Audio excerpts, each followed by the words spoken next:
Right. Book 2 is Shadows of Self, right? Shadows of Self, yes. Yeah, Alloy of Law and then Shadow of Self and then Bands of Mourning. So for book 2, I really love that we got to kind of learn a lot more about all of the characters, especially the ones that are not Wax and Wayne. Like Marcy had a much bigger part in this book, and Steris is kind of coming out of her shell. Loved it. I loved book 1. Obviously, I'm a big fan of the whole steampunk extravaganza that kind of is this trilogy, like the setting. I loved it, and I absolutely loved.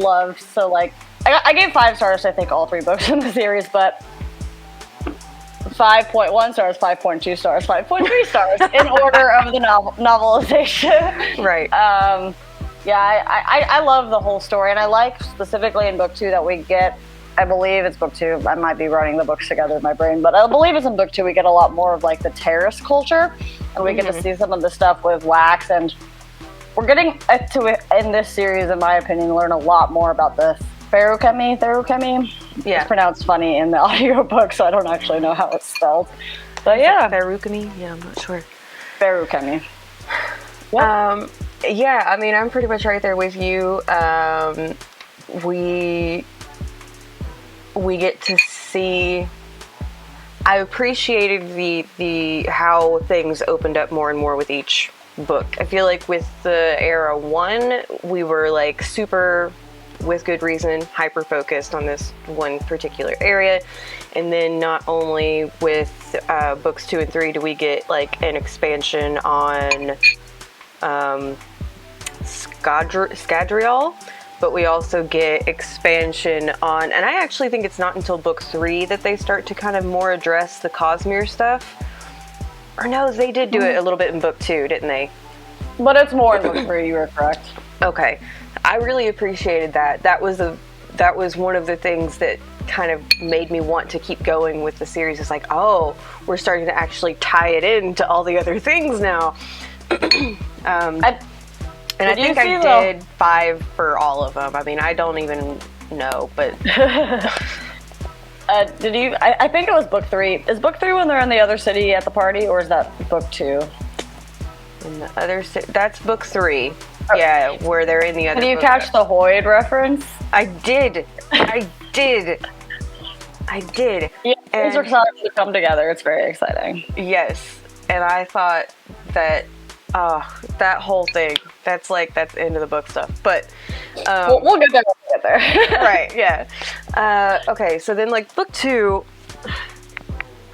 let me just take a peek at the end real quick. Oh yeah.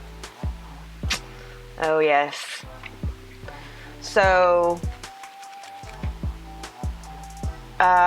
let's see. With book 2, let's start with the characters. You brought up that Marcy is a lot more present in this book. I really appreciated that we got to see more of the fact that even though women are still like expected to wear dresses and things, and Marcy is love the fact that she's a female character who's not like, I'm not like the other girls. She's like, no, I actually like the makeup and the dresses and stuff. Yeah, also, I like adventuring. It's like, thank you. You can do both things. Both things. Yeah, so I really appreciated that. I liked seeing her kind of get on her feet a little more with getting that position at the constable's office. Constabulary, I think is what the constabulary. Yeah. And then her work environment was interesting to me. How so specifically? So like she has this sort of office nemesis in Ready. Yeah. And like whenever all of that comes out, it was like, whoa, that's a lot. That is a lot, yeah. I think it's the general like social hierarchy that you see outside of the nobility, because I know in the first trilogy it was like very focused on the nobility and what they're doing, but you see a lot more of like the common folk, the like middle class people, which is basically the people who work at the police station and stuff like that.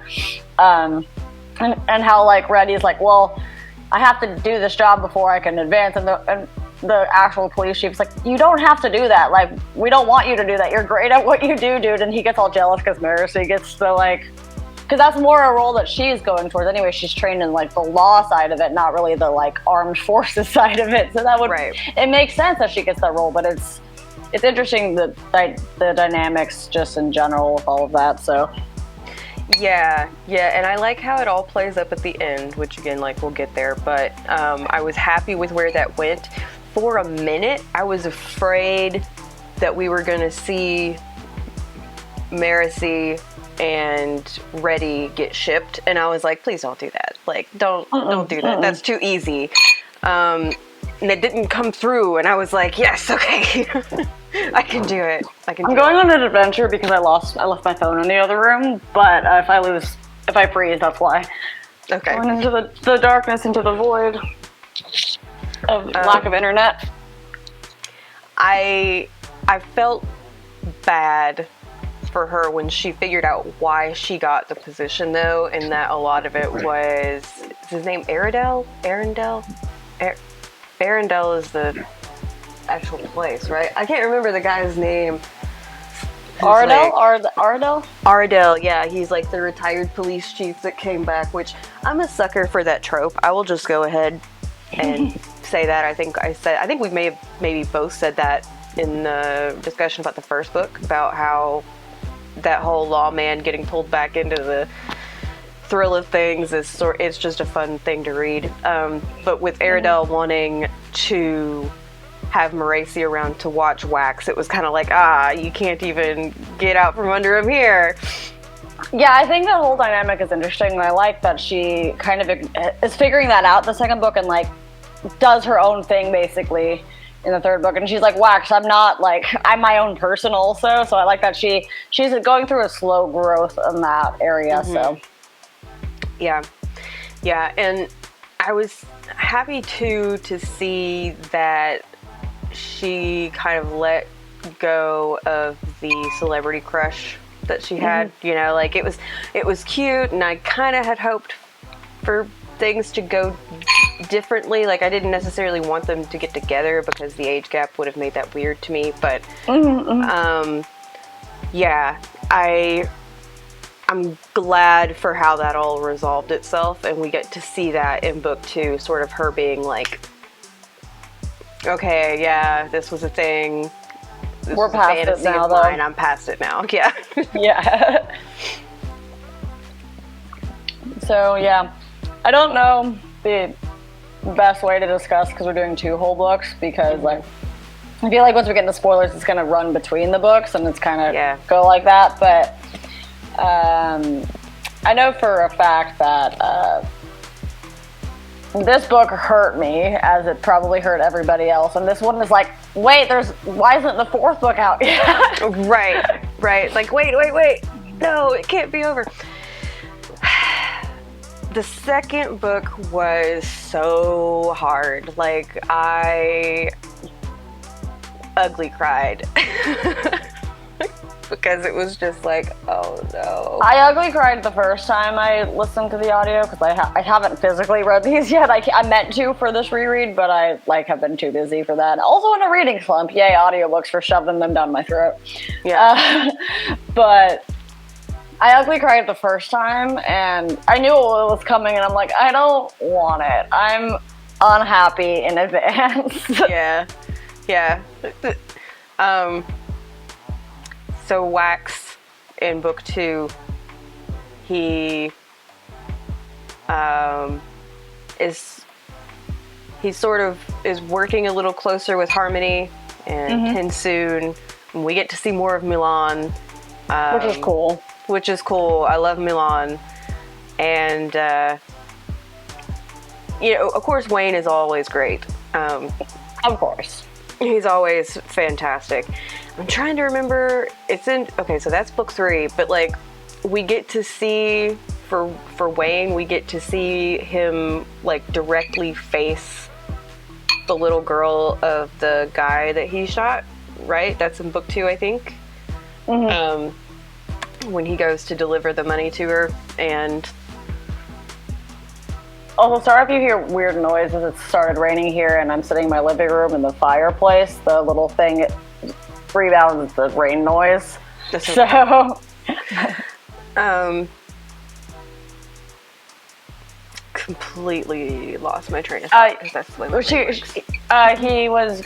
he had to confront the girl of the daughter of the dad he shot because Yes. I like that it was, you didn't know what you were getting into in that whole scene because he was like sneaking into the university. He's not allowed to be there. And then it's like, and it was like a funny ruse. And then you're like, oh crap, we're getting real right now. Like, this is pain.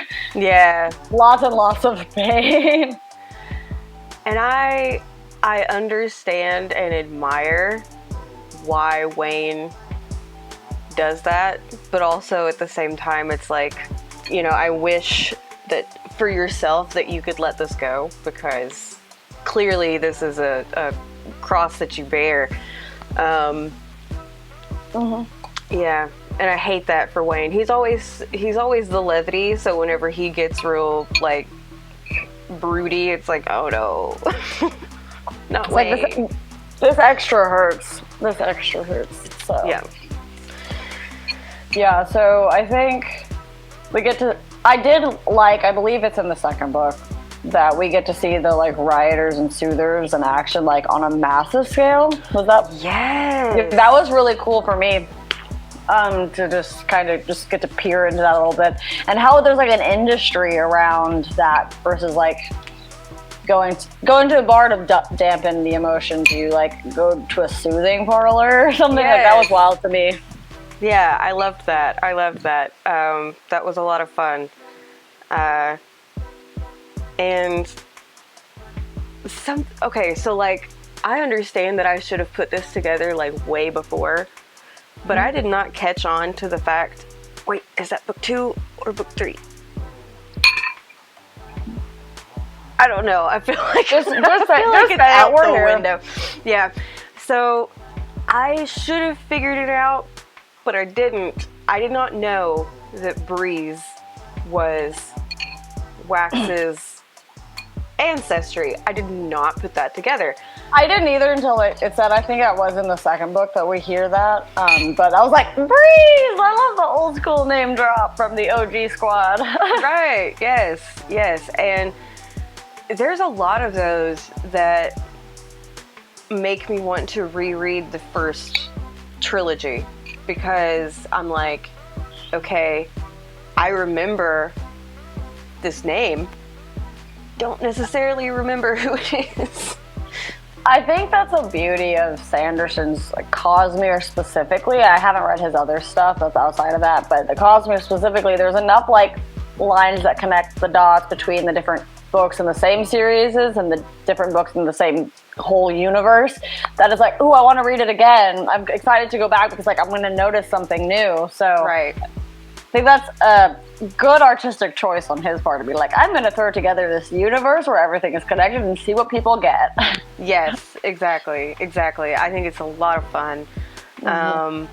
I noticed that, since we're on the name thing, I noticed that Damu, he ends up being like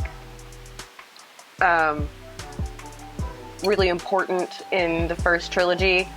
And if I'm not mistaken, he dies like in a battle or something. Like he ends up being a hero of sorts. Yeah. And I noticed that he had some things named after him and some family that had, you know, transcended into this second era, and I was like, yay! Recognition, hallelujah. Yeah, I think this series, and I imagine that this will continue with the follow-on, because I think there's going to be 4 total series in the Mistborn, like on Scadrial area. I like in this series that we're getting not just a more in-depth thing about the ferrochemists, which, if you remember in Era 1, most of them were dead or being enslaved, so they had lost a lot of history. Through Wax and that like flashback to him when he lived in the village, we're getting to see a lot more of that culture, but I also like that we're getting to learn more about how like the Condra actually work and like what they do. Like I know a big plot of book 2 is that the Condra in question is missing a spike and like how that person is slowly losing their mind, but they also did that so they specifically couldn't be controlled. So it's one of those like, I see why you did that, but also yikes. Yeah. And then what's the other? The stabby metal magic. Stabby metal magic. Hemalurgy.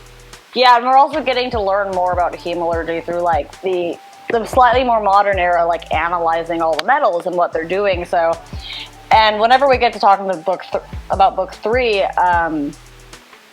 like how there's just a lot more people on this planet than we've ever paid attention to is wild. So I'm just excited to see what the heck happens in book 4. Yeah, same. Yeah, I liked how in book 3 when things went wide, it wasn't so weird as when it happened in book 3 of the first era, in my opinion, because like the and I understand that a lot of that was just like learning curve for the Cosmere itself, but whenever we got to the end of era 1 and things went wide, I was a little bit like, what is going on? And then with books 3 and this one, I was like, oh, I see. Okay, like yeah. I'm intrigued, but it wasn't like, oh, huh? You know?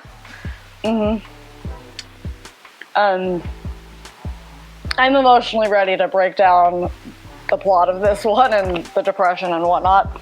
But first of all, Harmony, that was mean to do to Waxilium Landrian. But I do like that when we get to see him finally facing Harmony again in the next book, Harmony, aka Sazed, is like, would you have preferred I let her be killed by someone else? Would you have preferred that I did this? Like, yeah, it hurt and it was brutal, but like it had to be done. And there's always the imbalance between like the god doing like controlling too much, and I think that's a lot of Harmony's general debate in this series. Is like, I've been controlling too much, I've given you too much, but at the same time he's like, the important stuff I'm gonna leave you to handle yourself, and it's gonna suck, but like you're gonna do it. Right. Yeah, I liked that conversation too. I really appreciate how much of Sazed is still present within Harmony. I like that he has like maintained his sense of self despite the fact that he's embodying all these like cosmic powers now. And yeah, whenever Bleeder first starts talking like she knows who Lessie is, I was like, is she fucking with him? She's screwing with his head, right? And then like you realize it like right before Wax comes to terms with what's happening, and it was like, no. Yeah, and it's not like, in Harmony's defense, it's not like he sent Lessie originally in the roughs to like fall in love with him. That was a choice that she made, and that's beautiful. First of all. Second of all, it's like, well, that happened. That was not in like the original order, but it was like Harmony was just trying to look out for Wax and kind of deal with that. Obviously, I think when he killed her in the roughs, that was one of the issues that Wax had with Harmony when he like put the whole puzzle together, because he's like, you did that because you needed me to come back, and that sucked. Yeah. And then he basically has to go through that again with more awareness of what's going on in the situation. So get off the bed. Yeah, get off the bed. Sad time, and it's kind of the reader and Wax figure out what's going on at the same time. So a good styling choice. My God, it is raining so hard. Sorry. I'm like, are my plants getting destroyed? I actually am gonna go check on my plants real quick. I'll take you with me, but so you can talk about the things also. So okay, all right, yeah. So that was big. That was big, and that was hard to watch Wax go through. And I was with Wax until he had the conversation with Harmony in book 3, and I was like, okay, fine. fine. Like, yes, you are this all-seeing, all-knowing, but you don't necessarily have the, just put it down, Casey. Just put it down and go get your stuff. I got the little baby plant inside. That's what I was worried about. But the big plant should be fine. It's just under like all of the deluge. It's raining real hard. Yeah, understood. Okay, those are still, because the plant's gonna do a little bit of rain, but not like that much rain. I'm back. And then with, I feel like we didn't get as much of Steris in book 2, nowhere near as much of Steris in book 2 as we do in book 3. But in book 3, But still more than book 1. but still more than book 1, yes. And I'm trying to think, like, Wayne didn't really have a whole lot of growth in book 2, did he? He was sort of still just doing the Wayne thing. Yeah. Like, Mostly we got the to word. see his encounter with his conscience. And then, yeah, we talked about Maraci. And then, okay, so Steris in book 2, it was very charming to watch how she reacted to Wax's grief. You know, it was like, oh, okay, that's like a point in your corner. Like, I can see you might be good for him. Yeah, which is what she and he end up talking about in third book. Wax was like, you were just there for me, and I needed that, and I appreciate if not love you for that. I don't think he said the L word specifically, but like, yeah. I don't think he said the L word to her. I don't think he's dropped that yet. But by the end of book 3, they're very happy and definitely in love, even if they're not going to admit it to each other. Well, and I know that Steris actually admits it to Maraci, like, towards the end of book 3. She's like, yes, I do love him. That's ridiculous, isn't it? And Maraci's like, yeah, it is. But, you know. I think we start to see it in book 2 where, but it's definitely in book 3 we get to see Steris, like, kind of tagging along with some of the Allomancy trips, like when, I know we get to see it for sure in book 3, but she loves, like, when she gets to go fly with Wax. Like, it's so cute. Like, her just, like, pure joy from that. I'm like, yes, queen, get it. Yeah, I think in book 2 is, like, whenever we see them, like, fly up to this event that they're doing, and she, like, gets all flushed, and and then even, like, whenever he rescues her the first time, it touches on the fact that she, like, kind of gets all hot and bothered about it. She's like, whoa. What is this? Right. This is thrilling. Please go lay down. He's very cute. He's very brat.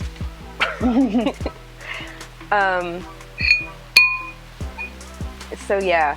Now book 2, book 1, I really got me hooked. Book 2, I felt like was slower, but not, you know, not bad, but slower of the 3. And then it added a lot of the world building stuff in book 2 for sure. Right, yeah, that it was more like it was more like, okay, we've got you hooked on the fact that it's like the Wild West and Scadrial now. It's time to catch you up on all the things that are happening. That'll be important or have for happened book 3. Since, yeah. And then with book 3, I really liked, like, it was hard for me to put down because it just, like, you go in straight, picks up right where everything else left off, like 6 months after, and then it's like, oh, okay, we're off on this right now. I think we've pretty much touched on everything from book 2 specifically, but book 3 is where... Yeah. Go ahead. Oh, I was just gonna say, I tried to start talking with like a bite full of bread in my mouth, so... That's okay. But book 3 is when we kind of get to see like the team, the dream team here, go out and like be on a mission. And when I like say go out and be on a mission, it's like they're not just doing like stopping little criminals or stuff from their past kind of thing in the same city. They're like, we're gonna go out, explore, do this thing. Probably gonna go like sideways when the shit hits the fan, but like we're gonna have a great time. And then they're like, well, this is crazy. There's a whole new population of people we didn't even know that existed on this planet who, when the Lord Ruler created, or whenever Sazed as Harmony created the perfect world, like destroyed the heck out of there. So maybe we're not on the perfect planet after all. Yeah, so that was,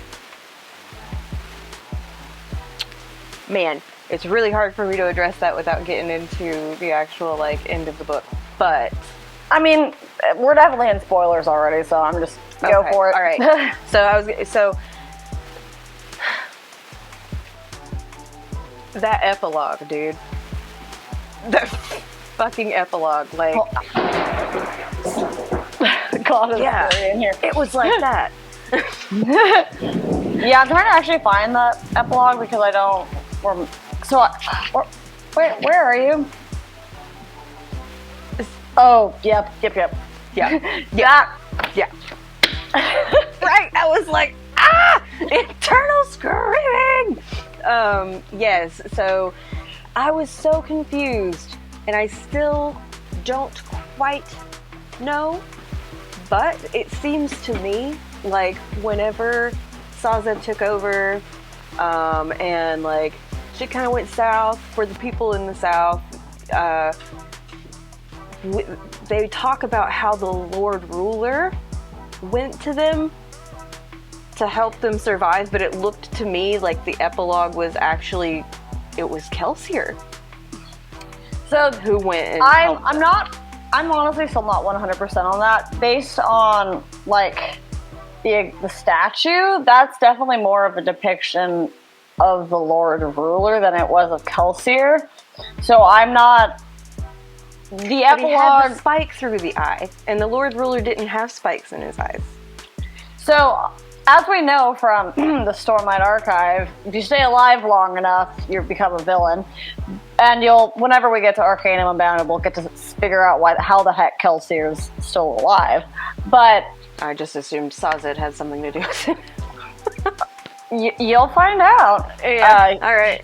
That's his stubbornness and his refusal to die is a large portion of it. But I think with the way the epilogue works, it actually is probably more likely that it's Kelsier, because all of the characters are like, what do you mean the Lord Ruler didn't die? Because he definitely did, and we did see that. Yeah, there's not a...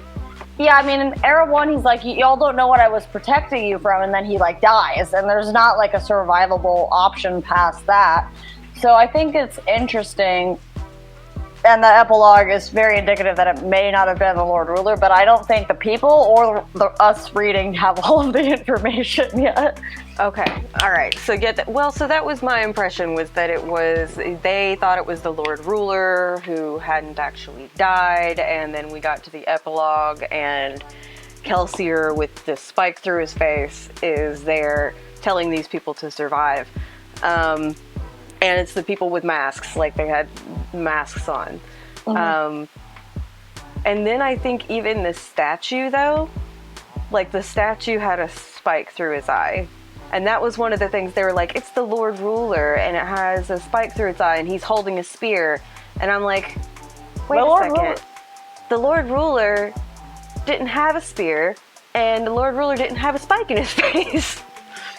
But and Kelsier was killed with a spear by the Lord Ruler. So right, and then didn't he take a spike to the face? Like, wasn't that like how he died or something? I don't honestly remember. Or maybe he's a victim of hemalurgy. Maybe that's how he got out of the void that he seems to be in Arcanum Unbounded. So I don't think we definitely don't have all the information yet. Okay. All right. So yes, I do support the theory that it's not actually the Lord Ruler as we know in Era 1. But so something that I really, really loved about Book 3, and Meraci in particular, is whenever she is standing in front of the statue of Vin, and she's like, I bet you were never insecure. You always knew what to do. And I'm thinking, girl, no. Vin was lost as lost can get. Like, and that's the point. Like, everybody in real life and also in these books, like, maybe a hero to the general population, but they're like, well, I don't know what's going on, and I'm trying to, like, stop nearly dying and, like, stand up for myself a little bit, but I'm confused. Yeah. So. Yeah, and I thought that was really interesting. That whole graveyard scene was just really great. Yeah. I was like, wait, what graveyard scene? I was like, I'm just kidding. I know what's happening. Everything is. And I loved how whenever they get into the graveyard, and after everything's gone down, after they've like exploded and all the things have happened, and they're in the graveyard keeper's like shed or whatever, and Wayne is looking around, and he's looking around, and it's like, he must be looking for something useful. Then he finally finds what he's looking for, and it was like, nope, it was just the booze. And then he's like, yeah, there's a book over there. And Moracey's like, when were you gonna mention that? And he's like, it's not important. I was looking for the good. He was here for the alcohol, as he likes to be, and as we know, Wayne has helped many a person with some good booze. So, yeah, I like that scene, and I like that we get to see shortly after that where it's Death is visiting the other person, and it actually ends up being Wayne. And he's like, I just added that to the accent because he's supposed to be old and gravelly. And Marcy's like, well, he didn't actually sound like that, by the way. Yes, and I love how he's like, well, the next time you see him, tell him to come see me so I can learn all his accent. Yeah, I need to know what he sounds like. The narrator for these books is great because Wayne has a very distinct voice that I cannot replicate, and his voice changes the voice actor, so I think it's Michael Kramer, of course, but the voice actor like changes obviously the voice of Wayne for all the accents, and it's so cool, and I'm like, yes. See, and you can tell for that. What's up? Go ahead. I was going to say, and you could tell from like when Death or Iron Eyes or whatever actually visited Marcy, the voice was different than Wayne's accent. Yes. Yes. So whenever I do my reread of this, I need to do it on audio because that's something that I've been kicking myself for from the start. And I did a little bit of audio in book 2, I think, to try to like finish it up real fast. But yeah, as soon as I saw that Wayne was playing with accents, I was like, I should have been doing this on audio. I don't know what I was thinking. I just did them all on audio because it was when I first read them, and then I ordered all the books from Europe after that. Sammy actually gifted me these. Way to go, Sam. From Waypoint Books. It's just a friend of ours owns a bookstore, owns a bookshop, runs a bookshop. It's not a physical location. She has an online bookstore. There we go. There we go. And she's in the UK, so Sammy ordered these for me, and I got the UK cover. Yeah, I just caved and did Amazon.co.uk. And it was funny because the books were cheaper than I expected. It kind of made it up to be American prices when you included the shipping, but like the books were like $4 or $5 like US dollars a piece. I was like, wow, dang, nice. Right. Yeah. So another thing about Wayne, and I'm getting into a little bit of Stormlight Archive here, so a little bit of Stormlight Archive spoilers, but whenever Shallan, whenever we see her in those like multiple personalities and she is sort of losing herself in this person that she's pretending to be, or like, what is it? She does the, what is her power? What is her thing? The weaving of the... Yes, light weaving, right? Light weaving, there you go, yes. Yep. Okay, so whenever she does her light weaving and she like becomes this other person, I think that's going to end up being some sort of investiture type thing, and I think that Wayne does it too, because whenever we are in Wayne's head and seeing him getting ready to take on a disguise. Yeah. Like with the guard at the bunker. And he's like, haven't seen my daughter in 8 months, and I am, like, he takes on that person. And I was like, hang on a second. That's actually, like, you're doing a thing. Like, that's a magic thing. Right, yeah, like, that's actually part of the magic system, I think. So, yeah, I think that's gonna, I never thought about that, but that's a good point. That's very interesting.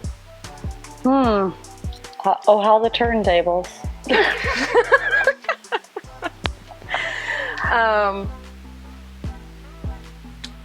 So Steris in book 3. Oh, I love her. She has her whole list when they get to the inn, and the innkeeper's like, "What do you mean we might die?" And she's like, "Well," and then whenever they end up having to leave the inn, she's like, "It was on the 17th page of the list of things that might happen." Right. So I love that she's so prepared, because I like to do that thing too in my life where I'm like, I'm gonna be stressed about something way before it actually happens so I can handle the situation. So like I don't do it obviously to the extent that Steris does, bless her. Nobody does it to the extent that Steris does. But I definitely relate to like her need to kind of accommodate any potential scenario. It's to like keep herself sane, because that's a deal. And then I love that we get to see her be more excited about some of the like flying around with wax, and then she drops a line a few times about, I found out the safest places to be is near you, Waxilium, like during a firefight and whatnot. But I also like that we get to see her later being like, I'll stay with the horses. That's above my pay grade of needing to be near you. Like, I will just be more difficult in there, and she probably would have been, so that would track. She's very comfortable with her limits. Like, she's very comfortable with that, and I think that's part of like what makes me like her character a little bit. Is like she acknowledges her limits. She's very honest. She's just very like forthright. Yes, which is great. Also that little scene where she was reading the like sexual anatomy book, and then God! Wax was like, "Wait, what are you doing?" It was so funny. It was so funny. Oh God! She was like, "Well, we were supposed to be married today." Yes. And she's like, I get the anatomy of it. Like, I'm not stupid, but no one will explain anything. They just give me innuendo or sly looks, and I was like, "They're like, you'll figure it out." Yes, and it was such a relatable experience, right? Like, nobody goes into having sex actually knowing what having sex is and what you're supposed to do. Like, that doesn't happen. And just to see Steris like, I don't even know. And then for Wax to call her out, she just like starts. It was hilarious, but also like a good thing to illustrate the book. I'm like, yes, look at you being excited about this. I wanted to make sure you're doing it. Good for you. Good for you, Steris. Yes. Yeah, and so Steris was just a crack-a-lackin' event in this book. She was great. Loved her. And then she also like, Wax like realizes that because she was only giving herself like a 7 out of 100 effectiveness rating, and then she ends up actually being so much more effective in like the negotiations, the things at the parties, like just being prepared for everybody and like figuring stuff out. I'm like, yes, go get it, girl. You deserve higher than a 7, yes, ma'am. Yes. Yeah, and the way she asks Meraci, you can help me with this. How useless am I? It's like, you two have such a weird relationship. Like, they're like, they're technically half sisters, but apparently, like, I think they have such a weird relationship because Meraci wasn't ever acknowledged as being a part of the family for so long that, like, now they're having to interact and they're like basically new friends or whatever. Yeah. I think what struck me as off about it is that even though Meraci is the one who, she's like the bastard child, and so she's kind of looked down on, she like kind of grew up with that, but she's not the one who's insecure. Steris is the one who's insecure, and she's insecure because she thinks she's boring and useless, and it's like, what has Lord Harms been talking about with his daughters? Like, what is he doing? Is he just, like, rubbing them through the dirt all the time? Because I don't get it. No comprendo. No comprendo. Yes. There was something else about Steris. The Epicac at the party. Mm-hmm. Whenever she's like, I thought somebody was just going to poison us, but this works too. And she just downs Epicac and then vomits everywhere to get them out of the thing. And I was like, damn. She's so prepared for any situation. I loved it. I absolutely, and she snuck the gun in. And like how many times she wrapped it around her leg because she was nervous it was going to fall off. I kept envisioning it going off. And then when she was like, I was going to do a shotgun, but I really couldn't walk around with that on. It's like, nobody can wife Lord Waxilium Ladrian like Steris. Like, yeah, Steris is perfect. Yeah, I loved it. I loved it. And the two of them just generate like comic relief off each other, so it like helps when Wayne isn't doing it to like have a livening aspect to the book. Yes, I also liked that Wayne started kind of coming around to Steris a bit more, because he was very dejected on Wax's behalf. You know, that he was kind of like being pinned into this marriage. And I liked how Wayne started sort of warming up to her in the end. Yeah. It was like, yay. On the note of Wayne, I do definitely ship him and Milan. Milan. And I like that he's like just chill with like all of the Condra stuff, like where he, like if Milan like had to go be a dude, she's like, well, it's still the same person. I love it because he's like, maybe it would help, maybe it's a good thing for a woman to be a fella every once in a while. Yeah, Wayne's just like, I'm here for the ride. Right, yeah. He's like, I dress up as a woman occasionally to get something done. Like, why can't other people? Not? I love it. They're so perfect for each other, and the thing is, like, until it happened, you weren't expecting it. Never expected it. Would have never put it together, but then as soon as it happened, I was like, yes. This and is I like the that way it's supposed to be. I like that Marcy was like, bro, Renette likes girls. Like, she's never gonna fall in love with you. That part, I actually, like, I was so sad for Wayne. Because he was just, like, he worshipped the ground that Renette walked on, and... I think he still does. He's just like, I'm not gonna be annoying about being in love with her anymore. Yeah. What was it that he said? Was like, talking to her about the fact that she's courting a woman, and then he's like, so I don't suppose there's any room in there for... And she's like, Wayne. And he's like, alright. No. No. Yeah. LOL. And then Milan talking about whenever they go missing during the train fight, and then they find them in the compartment, and Wayne's excuse is pretty much like, it's been a while, okay? And Milan's like, yes, and he was just in need of a good snogging. And I was like, and like, poor Wax, like, and Marcy were like, they died, where are they? We can't find them. Like, worried sick. It was just, they just can't hear anything because they're busy boinking under the train. Book 3 was a ride. So, real quick before we move off of Steris, I really, and I imagine we'll talk about this in a minute or later again, but I love the little proposal thing and like the instant marriage at the end between him. Well, I was like, well, we already had the wedding. It's not our fault there wasn't a marriage at the end.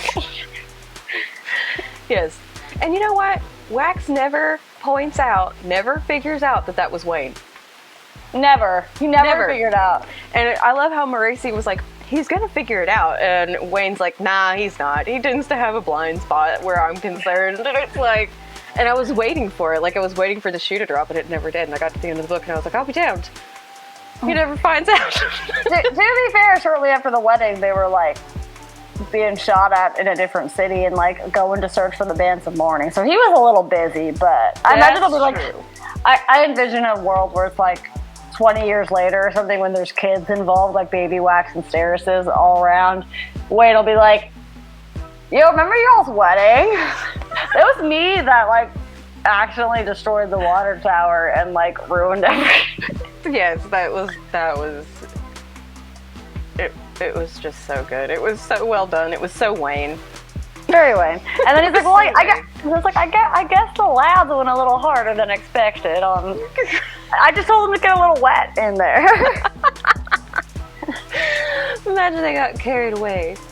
I also liked Wayne's back and forth with the character that we meet, whose name I'm probably not going to pronounce right, but it's like Alec or someone who's one of the masked people. Yeah, I think it's Alex. Is how the narrator. Yeah. Okay. His back and forth that isn't actually a back and forth with Alec, because like Alec doesn't have the medallion on to help him with his speech Translation. Yeah. When he's like, well, you should worship me too. We know Wax doesn't want it. Right, yeah. He's like, you could call me all kinds of things, like guy with a really great hat. Yes, Alex was a cool character too. And then whenever he's trying to be the engineer and he's like, it's not right, and then he sticks the thing behind his ear and he's like, now it is all. And then I'm like, and then his little mission just is forcing a bunch of people to hold the boat still when nothing is actually. That was great. I really liked that one. That was great. Yeah. Them discovering Alec was really, for a second, I'm not gonna lie, I was like, are there Parshendi on this fucking planet? Like, what is going on? And then she was like, it's a mask and it's furry, and I was like, okay, so maybe not like Parshendi, but like something. And then she's like, no, it's actually just a human. And I was like, well, what the hell? What's going on? What is this? But they have a culture where you don't show any emotions, apparently. That's all we really know about them at this point. But I think that'll be a large plot of the final book in the quartet, I guess, if there's not going to be only 3 books. Or sequence, is that what 4 books are? I don't know, but I don't have any idea. Yeah, I feel like they're the kind of the being visual on the rest of the planet, including like the new people that they discover, will be a large part of next book, and will probably lead us into the third era eventually. I wondered about that. Yeah, that's kind of like where my brain went. I was like, oh, so maybe in era 3 we're maybe not necessarily looking at this same part of Scadrial at all. We're going to be like maybe in the Southern Hemisphere or something. All I know is that like era 3 is more like present day modern time, and era 4 will be like space opera. Okay. Which I imagine era 4 is like the Cosmere is all accessible via spaceship. I was gonna say, it sounds like era 4 is gonna be like, now the Cosmere begins to explode. Or we can actually travel. We don't have to be like a world hopper. So yeah. The party, jumping back to the party real quick, the lady, the terrace woman that like comes and dances with Wax, steals Wax. It just like starts talking to him about all this stuff, but it was like, wait, what are you? And then she just disappears. We don't hear about it again. And then she talks about, what is it, like the red light in the speed bubble or something? I really think Maurice's allomancy is going to become more useful. It's going to become more key to a lot of things, which is pretty much just Maurice's character arc, right? She's like, I am nothing, and then I am something, and then I am nothing, and then I am something. And I am a bigger nothing, something, but they will be something. Ta-da! No, yeah, so I thought that little was honestly kind of like an interlude. She just like jumps in, kind of interrogates him, and then like disappears. I'm like, you're gonna be important later. Right. Yeah, and it was little things like that that kept really pushing me through this book in particular. I mean, of course, there's a lot happening. There's so much going on, but the little drops in there that's like, this place is being investigated by someone who doesn't live on this planet, and this is interesting. And also, I'm seeing lots of similar words from Stormlight Archive, like investiture, and it's like, well, that's basically where are you going with this? That's what in my brain what a lot of ferochemy is, because you're basically having to pour something into something, and my brain is like, that is investiture. Right. Yeah. So, I completely forgot about copper mines. And then at the end, whenever we figure out that the coin is a copper mine, and I was like, wait, copper mine, I know what that does. Memories, what's happening? Memories. Yes, and then like that, part of me is like, okay, so Hoid, is that Wit? I'm wondering if he's like, well, Hoid is Wit. They are one and the same. Okay. He has a few different names in the Stormlight Archive, but his, I think, truest name is Hoid, based on the fact that's what Brandon Sanderson is like gonna eventually write a book about. Yeah, and then like he's actually, we find out in Stormlight Archive that he's actually like one of the people who, he's like part of one of the people that's like writing the Arcanum Unbounded kind of thing, and so it's like, wow, this is all very like big picture overhead. Yeah. So what did you think of Wax's sister? I definitely, when the first time I read it, thought there was something off about her from the beginning. Like, she was, not that she didn't have the right to be that angry, but it was like almost too much. And I was like, huh. And then she, obviously, like, looking back, you're like, she was too convenient in a few situations. And I knew about the time, like, when I was reading it originally, when Suit, like, walked into the place, and it was like, something is afoot. He would not walk in there if he did not already have the upper hand. We just don't know it yet. Yeah. So that was crazy to me, because the thing is, I was suspicious of Steris for a lot of the book, because I was like, she is enjoying herself too much. She has not been true with us since the beginning. And then turns out that it's Wax's sister who's all jacked up, and I was like, I thought he was turning and getting ready to shoot Steris. And that I was going to end up being right after I had given her, the benefit of the doubt, and then he whips around with the gun, and I was like, no, don't be Steris. Yay, it's not Steris. yeah, I can't remember his sister's name. I can't either, but I just think, like, he and his sister in the flashbacks, you see that they never had a super great relationship. She was always like with her own motive and mission, and like if he didn't want to tag along, that was his problem. Also, he was like a wimp or whatnot. But so I was never a fan of her, and then when we kind of see her in this book, like, that's why she's not portrayed in a great light in the flashback. So when we see her like join the squad, I'm like, oh, I don't like it. I just don't know why yet. Yeah. I was kind of the same way, like especially about the flashback. And then she says something to him, like, you never want to see what's through the door, or something like that. Like, you never want to find out what's through the door. Where is your curiosity? And it's like, how are you gonna ask Waxilium where his curiosity is? That dude is the epitome of curiosity kills the cat, okay? Like, Yeah. Absolutely. And Vindication brought it back, I think, is like the full saying, and he has a gun named Vindication, and I think that's very funny. That actually, let me look at that quote. I did not know that was a real quote. Yeah, it's like one of those ones that people only say the first half of. I'm trying to find her name. Starts with a T. Why can't it's like Telsa or something? Telson. There it is. So yeah, I was. Well, but Satisfaction brought it back. Satisfaction. Okay. Crap. Oh well. Vindication is a synonym for satisfaction, so sort of. Close enough. Yeah. It's the gun's name. I'm going with it. And then speaking of guns and Telson, Wayne, man. Yeah. I was like, oh shit. And then And then we like know why Wayne was able to do it, because he knew she would heal herself, but at the same time Wax, like, in his brain was like, oh, I wish she would just made her actually die. Right. Which is a little brutal, but seeing Wayne lose Wax was so hard. I was not a fan of Yeah. that. Yeah, that was really tough to watch. Please go ask your dad.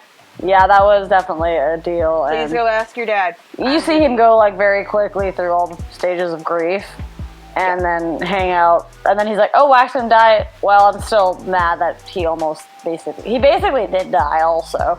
He just was given the magical spear point. Yeah.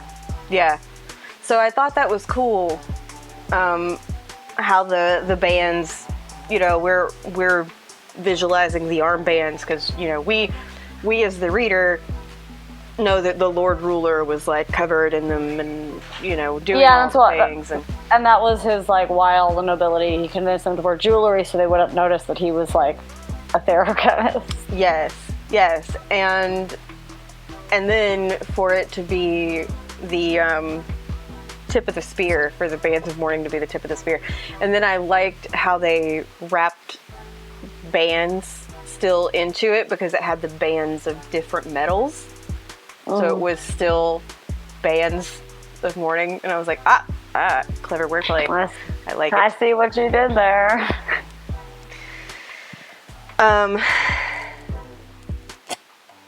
Let's see. We've touched on the fact that Wax dies and comes back to life, so let's go ahead and talk about his conversation with Harmony. Okay. Go ahead and start, because I honestly am not remembering it very clearly in my brain.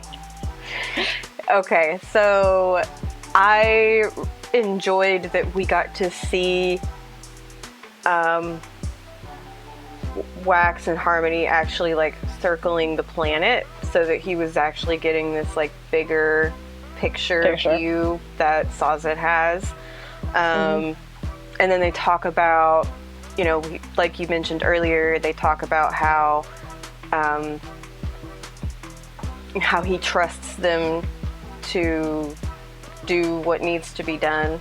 And then you see the little, like, ding on the planet, and Wax is like, what's that? Sazed's like, that's your girl Maracy getting ready to come in and save your ass. Maracy. And then we get to see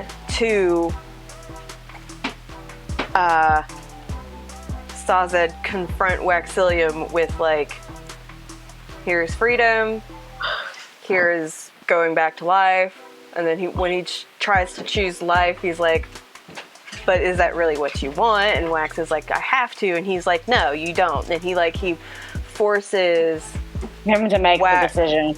Yes, he forces Wax to acknowledge that he does have freedom of choice, and it was like, that's right. That's right. You can't always hide behind the fact that you feel like this is just how you have to be. No. And your duty and all of those things. Yes. Like, yes. You have to make the choice that that's what you want to do and that's what you want to be. And it's, if you'll remember from our East of Eden reading, you have a choice to do whatever the heck you want. Thou mayest and thou mayest not. Yes. Lol. Sorry, I was like, that rings a bell, the choice. Yeah, I concur. It's really weird. I've been making a lot of connections with a lot of the books that I've been reading recently. Watching the technology evolve through Era 2 while also reading East of Eden, and watching the technology evolve there was really interesting.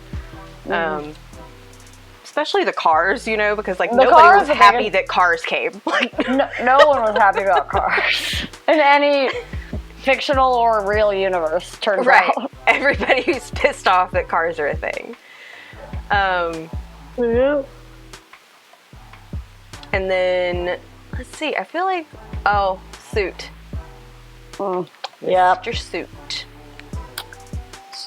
So he's the worst uncle to ever exist, first of all. And Yes. he basically disappears for the most of the second book, which is interesting. Like he's mentioned in a lot of the investigations and stuff that Wax is doing. Like Wax thinks it's all Suit, but really it's not. And then obviously he's a major player in this. And I think the biggest thing that Suit brings to the table is like this organization called the Set. And I imagine, based on the fact that they killed him in prison at the end of this book, that we're going to actually kind of see like who that is, and if the Set is that mystical thing that the Lord Ruler claimed to be protecting people from, because they seem like an off-planet kind of organization, just on my personal intuition, because the Lord Ruler was like, you don't know what I'm protecting you from, and all of these things. So, and then with like the red coin and the like demonic stuff, demonic might not be the right word, but like the evilness that we see in both Leslie in book 2, like she's being controlled by something beyond her own control, or out of her own like normal Scadrial like magic system, and she's motivated by other things. And then we see that with the weird coins that don't look like they're of this planet. So I'm like, who really is the Set? And yeah, Suit generally sucks as a character. Yes, someone else moves us, Lawman. And then that kind of, we get an allusion to that also while Wax and Harmony are talking, because they see the red in the sky. And I thought that was interesting because in Mistborn Era 1, they can't see the sky. And then in Mistborn Era 2, they first mention the red thing in the sky, I think just like for a split second in book 2. And then Wax notices it again. And then he goes out and talks to Harmony. And then whenever he comes back, he can see it from the planet, and he has like a different perspective on what that is now. So there's like a lot of attention going to whatever that is. Yeah. Which I'm kind of hypothesizing is odium, or the equivalent for, because it probably actually is odium on a larger scale, like in the universe, because originally in Era 1 there was the evil and the good kind of as two beings. They're both kind of conjoined now in Sazed, aka Harmony. He like took on both sides of the coin. Yeah. But we know in this universe that each planet or area has like a god of light and evil. Like that's the battle perpetually. So I'm wondering if odium from like Stormlight, for example, is like being feisty in other places that he shouldn't be, or if there's like one of the gods of evil kind of things from the other planets like that are stepping out of jurisdiction, so to speak. I don't know what jurisdiction means in the Cosmere, but right. But it seems like jurisdiction. Yeah, like I don't know what that means, but there's someone is stepping out of line to be affecting the red dot of evil on Scadrial, because that should be handled in theory. Right. So something that they touch on in the epigraphs in Stormlight Archive is that you have a couple. There's like an entire part in one book where you can tell that the epigraphs are being written by Sazed. And I always know this because he says, I think. That's like his thing. And it was very well done, because the thing is, in Era 1, he says, I think, to a point of annoyance. And then it ends up kind of being his calling card for the reader throughout the rest of the Cosmere. That whenever I need to be better at reading all the epigraphs. That's just my well, so he writes a lot of the epigraphs, and he's like talking to these other beings who are like exploring the Cosmere and discovering the Cosmere and searching the Cosmere, and he's talking to them about odium, about how he thinks odium is like encroaching on him, or like that he's a danger, or that he says you fear odium, but I think you should more fear the vessel, or something like that, which is Teravangian. I don't know, but no, that's interesting. So I definitely did not make that connection with the epigraphs, but that would be A spicy meatball. Yeah, so I think like it's all sort of gonna end up coming to Ahead. yeah, well, and I think Saza's gonna end up being a real key person. Like whenever everything finally clashes together, I think he's gonna end up being somebody of great import to the entire thing. Especially because he is a mortal who has taken on and embodied these two higher powers. Beast? No. Give it to me. Come here.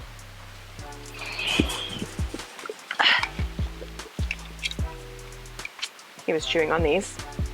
Oh no. They're my friend Stephanie's. And Bad dog. stop chewing on them.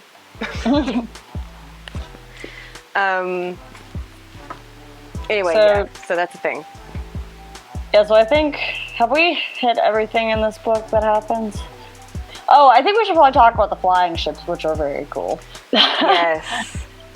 Yes. I think it's like they basically throughout the course of this book, we're seeing like little pieces of the magic or of the like use of the allomancy or feruchemy that are actually all parts of the big ship thing we see at the end.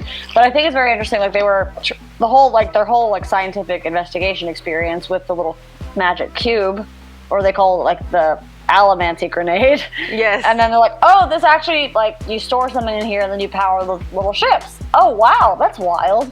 But everything has, like, different applications, and I think that's interesting conceptually to think about, because a lot of times, like, in our world, scientific development is scientific development for research, but there's always, like, all these other applications you have to consider. So, I wonder if that's going to be, like, because I think they were trying to, like, build a bomb out of the boat, the set was, and stuff, so. Yeah, that was kind of weird. Like, I didn't see that coming. I figured they're here for the bands of mourning. That's what they're coming after. They're here for the bomb ship. They're actually here for the bomb that never went off. Yeah, and I think it's interesting that I don't quite understand why the Morshi? What is their names? The people. I don't recall the name of the peoples, but so they like worship Wax, because they know that he's a metalborn. yeah. But they use that power to power their ships, so it's strange to me that it's like viewed as divine, but then used in Science. yeah. So it was like, what's the story there? And I'm hoping that they go into that more in the next book. Yes. As to why these people worship people who can do metal stuff. Yeah, I think that'll be interesting for sure. Their whole culture is very interesting. We just don't know a lot about them. Like when we got Rhythm of War, we learned a lot more about the Parshendi. Yes, thank you. The Parshendi and that whole culture, which were originally conceived as the villains until you figured out that like the humans were actually colonizers, invaders of that planet. But I think with not in the same like war against each other way that we see in that book, but I feel like we're gonna get to like in the next book get a lot more expansion into the scope of the whole planet. I hope at least. So that'll be exciting. Because I remember when I read this book originally, so back like last February, originally book 4 was already supposed to be out, so I was so mad when I got there. I'm like, wait, there's not a 4th book? And I'm still equally mad about that now, like a year later, basically, but. Yeah, well, and I can understand that, because now you've read it twice, and it's still not here. At least he's working on it now, which is good. Yeah. I think Rhythm of War took him longer than expected to write. I think so too, and I think a lot of that had to do with God, why does my brain do this? Why does it just like blank slate in the middle of a freaking sentence? I don't know. I'm just tired. So I'm like having to fight with my brain to get words out right now.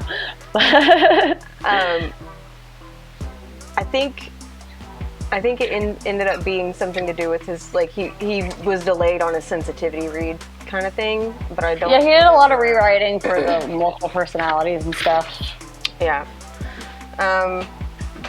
So, what do you think? Is that pretty much everything? Have we touched on all of it? I feel like so much happened, like, in the last freaking 70 pages of that book. It's mind-boggling. Yeah, it was wild. So we said the little marriage was cute. So I think just based on the epilogue, we do see that the person who went to like save the people with the masks that was actually probably Kelsier with the that arm lined with a network of scars layered atop one another, as if made by scraping skin time and time again. The haunting word he'd spoken echoed in Wax's mind: survive. Mm-hmm.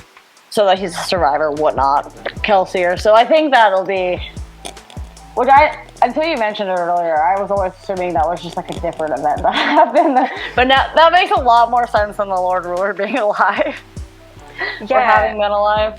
So that's mind-blowing to me on my second read, because I didn't even catch up the second time by myself. But I'm just like, Kelsier just refuses to die. And I think it'll be, if that was a vision that Wax had, that'll be very interesting to see what he does with that information in the next book. But I think that's all that there has been to talk about. I want to know who made that copper mine. Like, I know that we don't know, but I want to know who made it, because it's like... The magic health one, or the coin that... The copper mine that was the coin... Sorry, yeah, the coin. Yeah.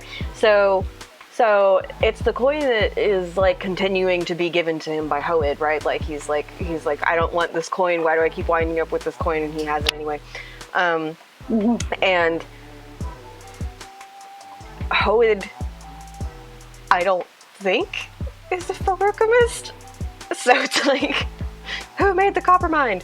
Was it Sazed? Are we seeing like Harmony at work again here? And I also was a little bit bummed out that we didn't see, I almost said Kelsier, that we didn't see Wax put the earring back in. Like after his conversation with Harmony, I was like, put the earring back in. Put the earring back in. You need to keep it on all the time. Yeah, that would be helpful. Yeah, so we don't know a lot about Reid yet. He has an ability to hop planets and stuff like that, which is why he's Wit in Stormlight, and he's in like all of the books or all of the like separate series in one way or another. So he has abilities we don't understand yet, and I don't know if that makes him like have all of the magical abilities, or makes him be someone who's beyond them and can just use them if he wants to in certain situations, right. Or if he's just like the bearer of additional information, basically. Yeah. So I don't know if he's a solo entity or if he's working on behalf of someone. There's just a lot of unknowns at this point. I think that's part of the like rereading mystery. Yeah. I think was it in Greek mythology? Was it who brought fire to the humans in the heat? Atlas. I don't think it was Atlas. It was, I keep wanting to say Artemis. It's not Artemis either. Well, so Atlas is the one that, like, had to hold up the weight of the world. Right. Let me see. I Google real quick. Titan. Oh, Prometheus. Prometheus. Yeah.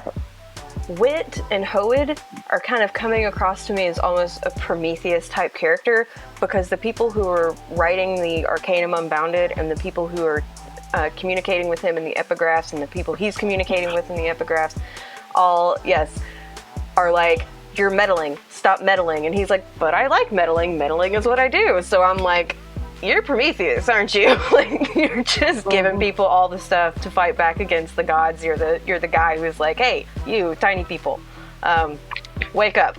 There's stuff happening. Yep. So we are reading Arcanum Unbounded next.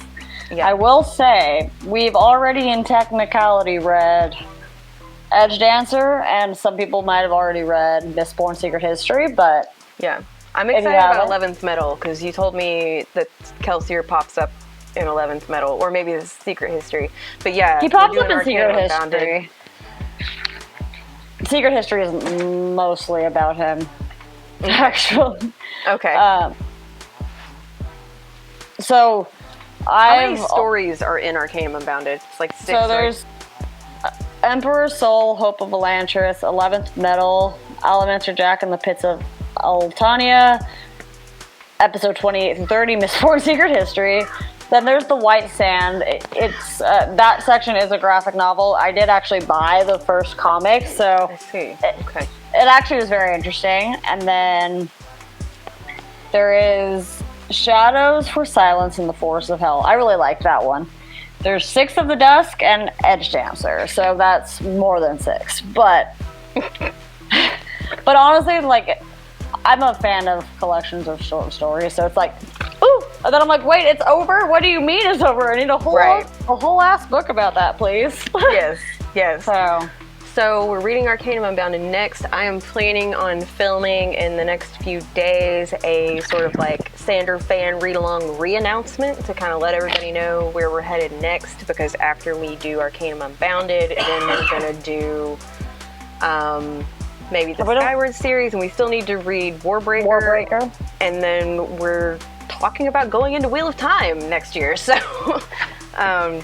yeah. I'll probably personally tap out for Wheel of Time. I'm actively on book 5, and yes. I don't need to reread them again. But I feel like if we're doing... We should probably do Warbreaker before we switch out of the Cosmere to his other works. Just because I think if you I don't know if y'all have a plan, but I think he's writing right now the last of the Skyward series. That way, you could just finish it all at once. But either way, I'm here for the ride for the Sanderson experience. Yes. Well, and like originally, Sammy and I had talked about doing September, October, November for the Skyward trilogy, but actually I think Skyward is like... The third one's actually coming out towards the end of November, so we would probably be reading it in December. So then... November 23rd. Right. So October, November, December for the Skyward trilogy, and then I think maybe we talked about doing Warbreaker in September, but I can't remember. We need to... Warbreaker was great. I really want to read Warbreaker because apparently it has more of sword nibby, and I just need some more talking swords in my life. That's pretty cool. A large amount of... There's a good chunk of stuff that will make more sense than Words of Radiance after reading Warbreaker, so... Cool. So yes, I'm going to get an announcement video out for what we're going on for the rest of the year, and then we are just about through the currently published Cosmere stuff. I mean, like, we're almost caught up, so... Yep, and then we'll just have to do a reunion tour when more books come out. Right? Yeah, so, yeah, that's all I've got. That's all I've got. Another trilogy knocked out, or yay for another series. Yep. Arcanum Unbounded is fun, and...